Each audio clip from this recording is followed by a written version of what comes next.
வணக்கம் நண்பர்களே. இன்றைக்கி என்ன பார்க்க வரோம்னு பார்த்திங்கன்னா, நம்ம ஆட்டோவில் வந்து ஆயில் லெவல் அதிகமாக இருந்தால் என்ன பிரச்சனை வரும், அதுமாரி கம்மியாக இருந்தால் என்ன பிரச்சனை வரும், இது ரெண்டுத்தையுமே பார்க்கலாம். அதுக்கு முன்னாடி நம்ம சேனலை சப்ஸ்கிரைப் பண்ணாதவங்க சப்ஸ்கிரைப் பண்ணிக்கங்க. அப்புறம் பார்த்திங்கன்னா நம்ம சேனலுக்குன்னு ஒரு டெலிகிராம் லிங்க் இருக்குது. அதில் பார்த்திங்கன்னா ஆட்டோ நண்பர்கள் தான் இருக்காங்க. வாட்ஸ்அப் குரூப் ஃபுல்லாகிடுச்சு, அதனால் இந்த குரூப் ஓப்பன் பண்ணியிருக்கோம், அதில் ஜாயின் பண்ணிங்க.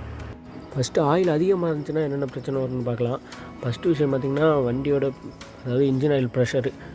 ஆயில் வந்து ரொம்ப அந்த லிமிட் தாண்டி இருந்துச்சுன்னா என்ன ஆகுனா வண்டியில் வந்து ப்ரெஷர் வந்து ரொம்ப அதிகமாக இருக்கும்.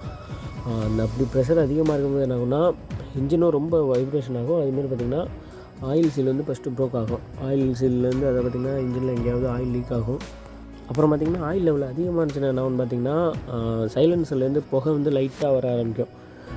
ஏன்னு கேட்டிங்கன்னா ஆயில் லெவல் வந்து ரொம்ப அதிகமாக இருக்கும்போது இன்ஜின் போர்லேருந்து இந்த டீசல் இருக்கிற இடத்துல ஆயிலும் சேர்ந்து எரிஞ்சு புகை வர்றதுக்கு நிறைய வாய்ப்பு இருக்குது. அப்புறம் பார்த்திங்கன்னா டீசல் நாசிலெல்லாம் அது மாதிரி பிடிச்சிடும். அந்த ஆயில் வந்து ஒரு விதமாக ஃபார்ம் ஆகிடும். அப்புறம் அந்த வண்டி வந்து பார்த்திங்கன்னா ரொம்ப வைப்ரேஷன் அதிகமாக இருக்கும். நார்மலாக இருக்கிறத விட கொஞ்சம் வைப்ரேஷன் அதிகமாக இருக்கும். உள்ள ப்ரெஷர் அதிகமாக இருக்கிறதுனால வைப்ரேஷனும் அதிகமாக இருக்கும். அதனால வந்து இன்ஜின் ஆயில் வந்து கரெக்டாக மெயின்டைன் பண்ணணும். அதுமாரி பார்த்திங்கன்னா இன்ஜின் ஆயில் கம்மியாக இருந்துச்சுன்னா என்னென்ன பிரச்சனை வரும்னு பார்க்கலாம். ஃபஸ்ட்டு விஷயம் பார்த்திங்கன்னா வண்டியோட ஹீட்டு.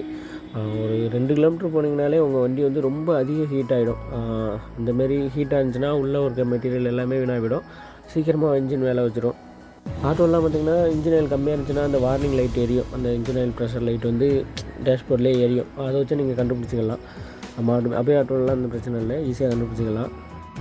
இன்ஜின் ஆயில் கம்மியாக இருந்துச்சுன்னா என்ன ஆகுன்னு பார்த்திங்கன்னா அந்த விளக்கு ஏற்றும் போதெல்லாம் பழைய காலத்து விளக்கு ஏற்றும் போதெல்லாம் ஒரு ஸ்மெல் வந்துடுமா, அந்தமாரி ஸ்மெல் வரும் இன்ஜின்ட்டேருந்து. அந்தமாரி ஸ்மெல்லாம் வந்துச்சுன்னா ஆயில் வந்து எரியுதுன்னு அர்த்தம். அதாவது ஓவர் ஹீட்டாக எரியுதுன்னு அர்த்தம். அந்தமாரி ஸ்மெல் வராமல் சப்போஸ் அந்தமாரி ஸ்மெல் வந்துச்சுன்னா கண்டிப்பாக இன்ஜின் ஆயில் கம்மியாக இருக்குன்னு அர்த்தம். அதனால் வந்து இன்ஜின் ஆயில் எப்போயும் கம்மியாகவும் வச்சுக்கக்கூடாது, அதிகமாகவும் வச்சுக்கக்கூடாது. அந்த மினிமம் மேக்ஸிமம் லெவல் இருக்குல்ல, அந்த லெவல்லே வச்சிங்கன்னா வண்டி எந்த பிரச்சனையும் வராது. ஏன்னா இன்ஜின் ஆயில் தான் பார்த்திங்கன்னா வண்டிக்கு மெயினு. வண்டியில் எந்த பிரச்சனைனாலும் இன்ஜின் ஆயில் கரெக்டாக இருந்துச்சுன்னா வண்டியில் எந்த பிரச்சனையுமே வராது ஃபஸ்ட்டில்.